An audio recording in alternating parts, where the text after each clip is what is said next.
Chapter 17. Though the Mob Kill Us. When violence erupted in the streets of Independence, William McClellan fled his home and hid in the woods, terrified of the mobs. After destroying the church's printing office, the people of Jackson County had ransacked Sidney Gilbert's store and driven many saints from their homes. Some men had been captured and whipped until they bled. Hoping to avoid their fate, William stayed in the woods for days. When he learned that a mob was offering a cash reward to anyone who captured him or other prominent church members, he slipped away to the Whitmer family's settlement along the Big Blue River several miles to the west and kept out of sight. Alone and afraid, William was racked with doubts. He had come to Independence believing the Book of Mormon was the Word of God, but now he had a price on his head. What would happen if a mob found him? Could he stand by his testimony of the Book of Mormon then? Could he declare his faith in the restored gospel? Was he willing to suffer and die for it? As William agonized over these questions, he met David Whitmer and Oliver Cowdery in the woods. Even though there was a reward out for Oliver too, the men had reason to believe the worst had passed. The people of Independence were still determined to drive the saints out of the county, but the attacks had stopped and some church members were returning to their homes. Looking for reassurance, William turned to his friends. "I have never seen an open vision in my life," he told them, "but you men say you have." He had to know the truth. "Tell me, in the fear of God," he demanded, "is that Book of Mormon true?" Oliver looked at William. "God sent his holy angel to declare the truth of the translation of it to us, and therefore we know," he said. "And though the mob kill us, yet we must die declaring its truth."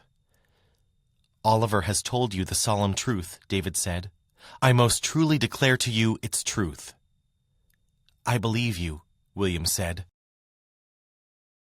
On August 6, 1833, before Joseph learned the extent of the violence in Missouri, he received a revelation about the persecution in Zion. The Lord told the saints not to fear. He had heard and recorded their prayers, and he promised with a covenant to answer them. "All things wherewith you have been afflicted," the Lord assured the saints, "shall work together for your good." 3 days later, Oliver arrived in Kirtland with a full report of the attacks in Missouri. To quiet the mobs, Edward Partridge and other church leaders had signed a pledge, promising the people of Independence that the saints would leave Jackson County by the spring.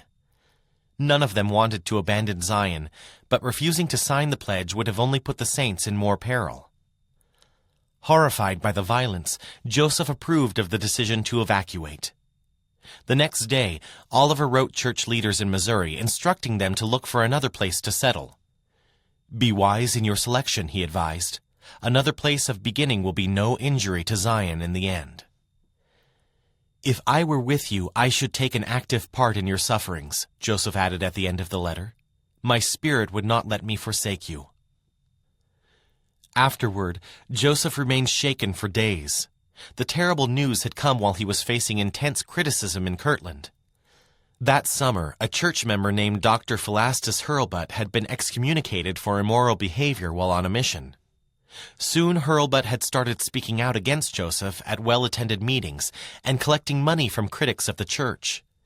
With this money, Hurlbut planned to travel to New York to look for stories he could use to embarrass the church. As pressing as the problems in Ohio were, however, Joseph knew the situation in Missouri needed his full attention.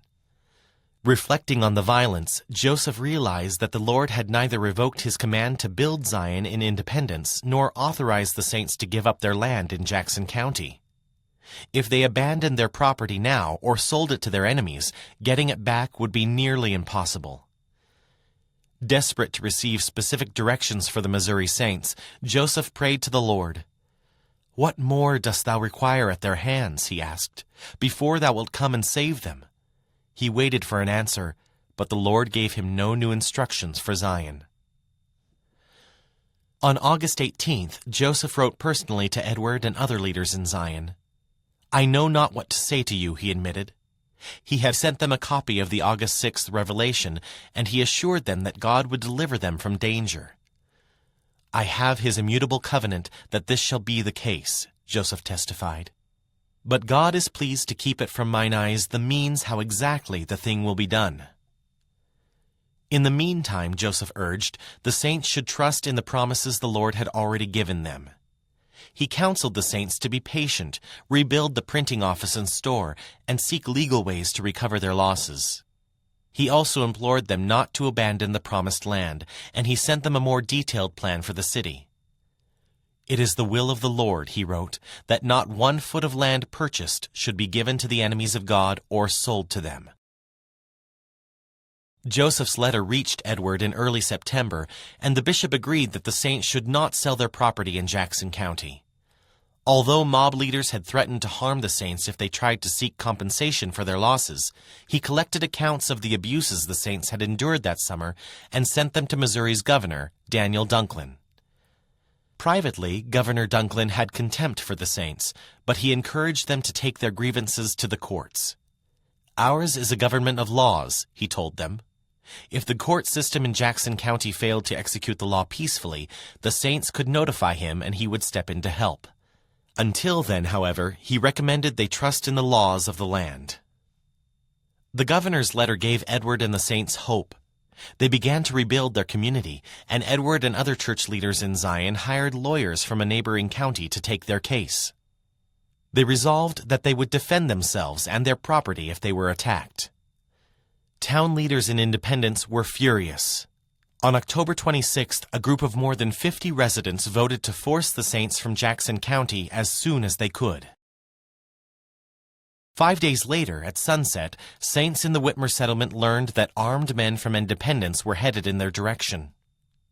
Lydia Whiting and her husband William fled their home and took their 2-year-old son and newborn twins to a house where other church members were gathering to defend themselves. At 10 o'clock that night, Lydia heard a commotion outside. The men from Independence had arrived and were tearing down cabins. They spread out through the settlement, throwing stones through windows and breaking down doors. Men climbed on top of houses and tore away the roofs. Others drove families from their homes with clubs. Lydia heard the mob coming closer. A short distance away, they broke open the door of Peter and Mary Whitmer's house, where many church members had taken cover. Screams broke out as men with clubs forced their way into the house. The women scrambled to reach their children and begged their attackers for mercy. The mob drove the men outside and beat them with clubs and whips. In the house where Lydia was hiding, fear and confusion gripped the saints. With few firearms and no plan to defend themselves, some people panicked and fled, racing for cover in the nearby woods.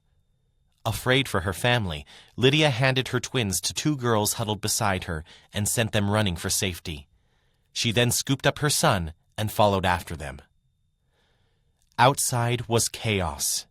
Women and children darted past her as the mob pulled down more houses and toppled chimneys. Men lay slumped on the ground, badly beaten and bleeding.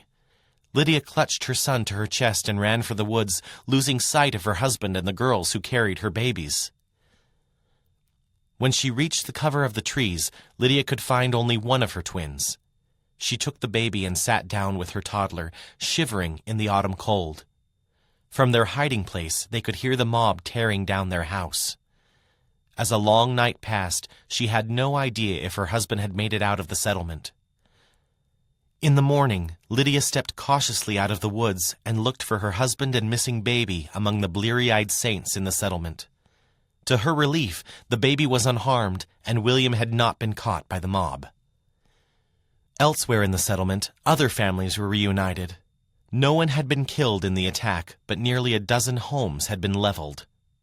For the rest of the day, the saints picked through the rubble, trying to salvage what remained of their property, and cared for the wounded.